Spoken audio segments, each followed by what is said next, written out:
The speedboat had two parts, front and back. We were in the front. After Red and Bai Kiwei left, footsteps were heard from the back. Then, a small window in the wall slid open, and a gun barrel poked through, aimed straight at me. I heard the sound of steel plates and Bai Kiwei's voice.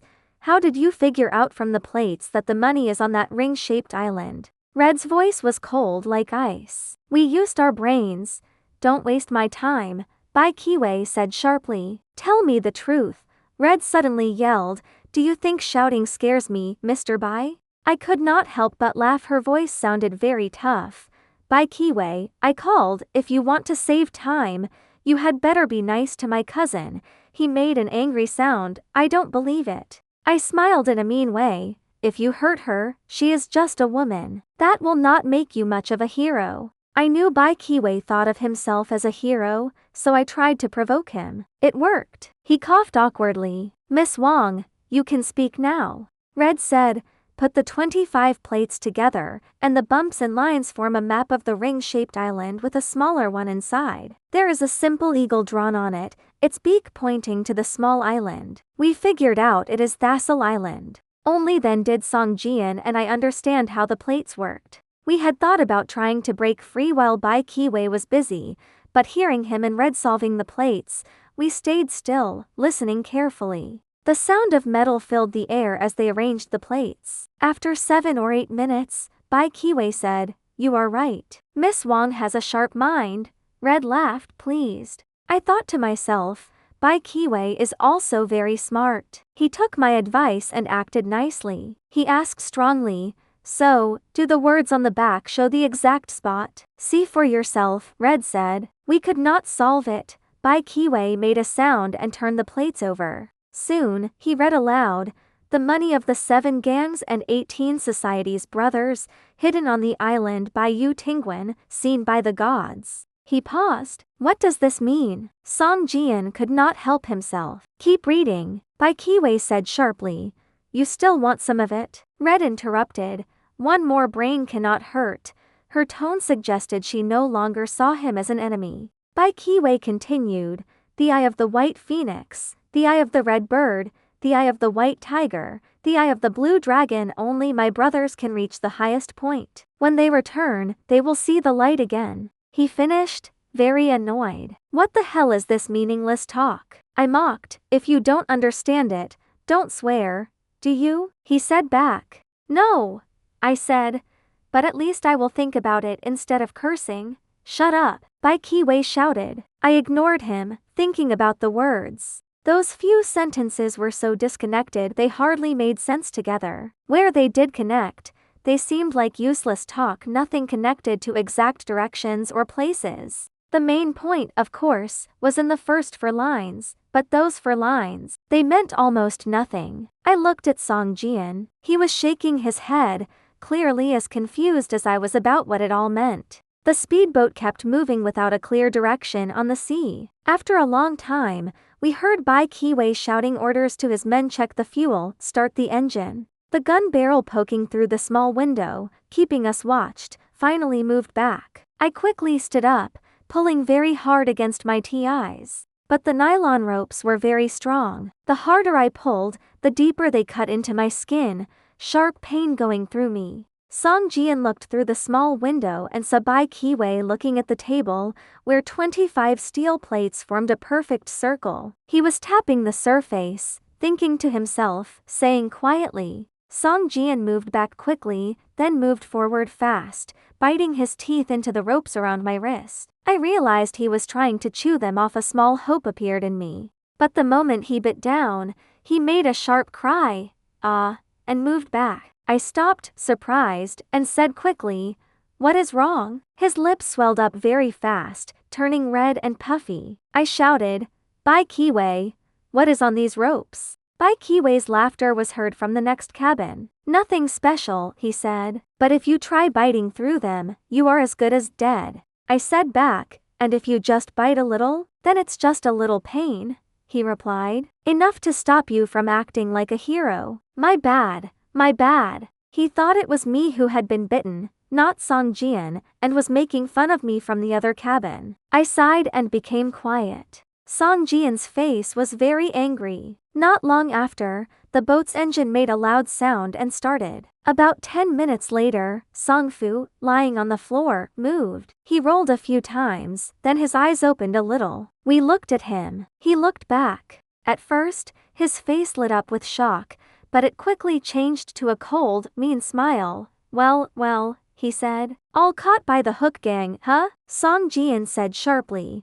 What would the Hook Gang want with a biologist like you? Song Fu smiled in a mean way. Big brother, do you think I stayed away from the Flying Tiger Gang because I felt guilty? Let me tell you clearly, I cannot stand to see you. You are the boss. Everything is yours. You get a part of everything, and I get nothing. Pathetic. Song Jian's face became like stone. Shut your mouth, will you? Song Fu laughed very loudly. Great. Just great. I always thought you had become very successful, better than me in every way. But now I see we are equal in at least one thing, both of us tied up like dogs. His shouting was full of strong emotion. Song Jian said sharply, go be a servant for the Japanese if you want. No one wants you to come back. Why are you here causing trouble? Song Fu looked around the cabin. Just then, Red's voice was heard from the back cabin. Professor, are you okay? Song Fu called back. Red replied, I'm fine. We are not in the Hook Gang's hands, we are prisoners of Bai Kiwei, old Bai's son. Song Fu smiled in a mean way a few times, then looked at me with great hatred. I was not going to give up. Nice to see you, I said. I guess I am lucky to have avoided death from you a few times. Song Fu made a sound through his nose. Death is looking at you now, so why talk tough? Song Jian made an angry sound. Fu, one more word, and I will not be easy on you. Song Fu laughed like a crazy person. That young man Bai Kiwei is a failure. He cannot finish anything, but he is very good at messing things up. He has his 25 steel plates and thinks he is very important. Probably going to Texel Island. Including him, we are all just toys for the Hook Gang. What are you going to do to me now? His words hit me hard. I remembered that saying, quick death is a blessing, and a cold feeling went through me. Song Jian's face also changed. Footsteps came closer very fast, and Bai Kiwei came in quickly.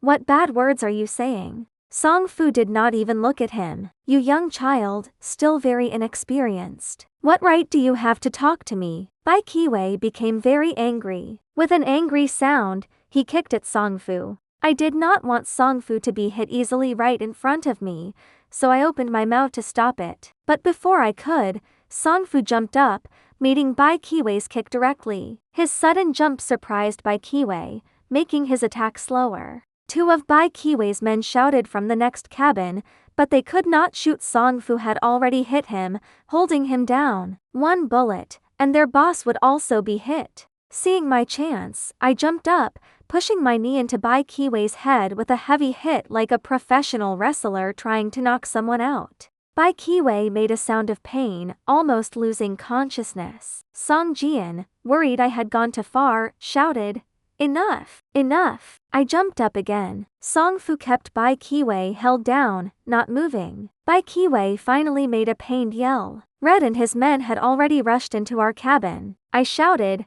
Red, take their weapons now. With Bai Kiwei held under Song Fu, his two men had no choice but to let Red take their submachine guns. She put one over her shoulder and held the other, looking very powerful. I smiled widely. Well, Bai, what now? Bai Kiwei's face was very pale, and he did not say a word. Song Fu said sharply, Untie us already. Bai Kiwei struggled, trying to throw Song Fu off. But Song Fu's judo skills were excellent. Even with his hands and feet tied, he held Bai Kiwei perfectly. No matter how hard Bai Kiwei struggled, he could not get free. His two men stepped in and cut the nylon ropes off us. Song Jian and I both took out the special pistols old Bai had given us. Song Jian said sharply, Fu, get up. Song Fu made a low sound.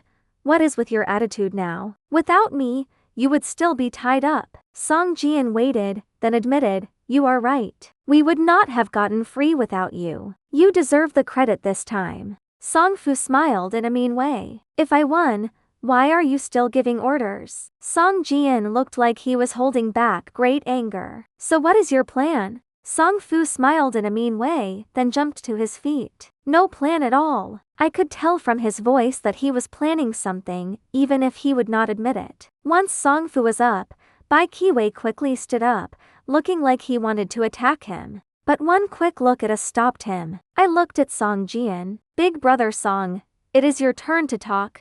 Song Jian's voice was steady. Right. We need to turn enemies into friends here. Song Fu looked at the bullet holes in the cabin roof, quiet. Bai Qiwei made a cold laugh. Song Jian insisted. The truth is, we are all on the same side. The Hook Gang has Texel Island completely controlled. If we keep fighting among ourselves, how will we win? Song Fu nodded. Makes perfect sense. But his voice was full of sarcasm. Song Jian looked angry but could not do much. I stepped towards Bai Qiwei. What do you think, Bai? He turned away. My opinion? Let's just see how this turns out. It was clear neither Song Fu nor Bai Qiwei wanted to be friendly. Forced together like this, they would act nice when they were weak. But give them a small chance, and they would turn against us. Keeping them under control would be a nightmare. I thought for a moment, then said, Red, go to the next cabin and grab those 25 steel plates. Red nodded and left. Very fast, I took out old Bai's special pistol and fired 2 quick shots. Bai Qiwei and Song Fu stopped in shock. Before they could react, 2 clouds of mist hit them in the face. They moved unsteadily and fell. Song Jian moved back quickly. Wei, what the hell are you doing? They have their own plans, I said. No way we can work with them. Bai Qiwei's men, not knowing what had just happened, thought their boss was dead. Their faces turned pale, sweat appearing on their foreheads. Song Jian asked, So what is your plan for them? I replied, We will drop them on nearby empty islands for now. Leave some food, enough to last. Once we have finished our business, we will pick them up. Song Jian thought about it, then sighed. I guess that's the only way. I moved to the back of the boat, started the engine, and steered the speedboat forward. Soon, we reached an empty island. I ordered Bai Qiwei's men to carry him ashore, leaving them 7 days' worth of food and water. Then we sailed to another nearby island and dropped Song Fu off. I thought he would understand when he woke up. After dealing with Bai Qiwei and Song Fu, Song Jian and I finally had a chance to examine the 25 steel plates in full. There was not much to say about them. They looked just as we had heard described when Bai Qiwei and Red were studying them. The few dozen words written on them were as mysterious as ever, very confusing. Song Jian, Red, and I talked together. We decided that unless we returned to Texel Island, there was no way to solve this mystery. But fighting the Hook Gang directly was a losing battle, and sneaking onto the island was almost impossible. After discussing it for a while, I suddenly remembered something Red had said, share the money with the Hook Gang. Yes. The Hook Gang was a group of very cruel criminals, and sharing such a huge amount of money with them would be like helping bad people. But in a difficult situation, we could use this as a reason to get close to their leader and decide what to do next. I told Red and Song Jian my idea. Red immediately agreed, and after thinking about it, Song Jian nodded. So, we went towards Texel Island again. As we got closer, we raised a large white flag on the mast to show we came in peace. I thought the friend who lent us this speedboat had connections with the Hook Gang. They would probably recognize the boat.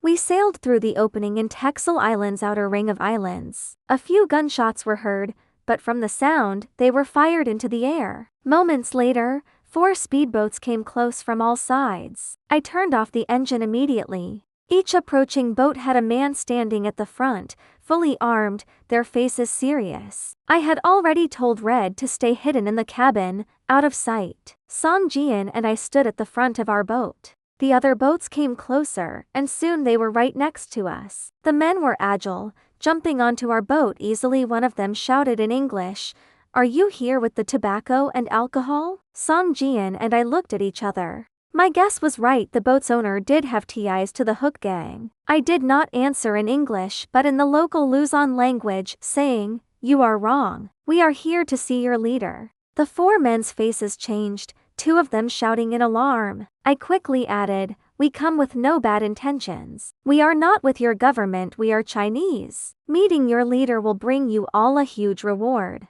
The four whispered among themselves for a moment, then one fired a signal flare. Soon, another speedboat came closer, and standing at its front was a white man. I later learned his name was Reagan, an American criminal wanted for robbery in Manila, now hiding here and holding an important position in the Hook Gang. As his boat came closer, Reagan looked at us with a proud, mean smile while listening to the foreman's report. When they finished, he said, "Chinese, huh? What do you want?" I replied calmly, "We want to see your leader." Reagan smiled in a mean way. "That's me. Speak." I could not be sure if he was telling the truth. The boat's owner had told me the Hook Gang's leader was a Filipino named Ricardo. But things could have changed. When I saw the four Filipinos' faces become dark with anger, I knew Reagan was acting bigger than he was a typical American move. I gave a cold laugh. "You are the leader?" "Sorry. We are not here for just any leader. We are here to see Ricardo." The moment I said it, the four Filipinos cheered loudly, shouting, "Ricardo? Ricardo!" It was clear Ricardo had the gang's loyalty. Reagan looked ashamed, but being the criminal he was, he laughed it off. "Fine, you want the boss. Follow me." His eyes showed anger, he clearly saw us as enemies now. I whispered to Song Jian, "Big brother, watch out for this very strong man." Song Jian shrugged. "Don't worry, we were not afraid of an open fight, but a surprise attack from this American criminal was another matter." Reagan led the way, with the four boats escorting us. Soon, we reached a dock, probably an old thing from the Japanese War. A road went inland from the dock, with people sitting on both sides. They were a group of criminals, each one looking more dangerous than the last. If Song Jian and I were not experienced fighters, seeing them would have made us shake. Before going ashore, I called out in a local language, "Red, stay hidden in the cabin. Don't come out. Don't light any lamps at night. If anything seems wrong, start the boat and leave, they will not catch you. Don't answer, just listen." Red, smart as always, stayed quiet. We stepped ashore, Reagan leading the way. The criminals along the road looked at us with eyes that wanted to kill. I saw Reagan making a small hand signal to two other white men, then pointing his thumb back at us. The two men, probably Americans too, stood up lazily, their thumbs hooked in their pockets, walking slowly towards us while chewing some leaves. They looked like wild dogs ready for a fight. They were clearly acting on Reagan's signal, ready to start trouble. Song Jian and I exchanged a knowing smile, pretending not to notice, and kept walking. One of them suddenly spat, "Chinese trash." I turned around. "Who are you talking to?" "You," he shouted, swinging his right hand at my face. I moved aside, his fist just touching my cheek. With one smooth move, I flicked a special point on his elbow, making his arm go weak. Before he could swing again, I hit his jaw with my right hand, followed by a left hand hit to his cheek.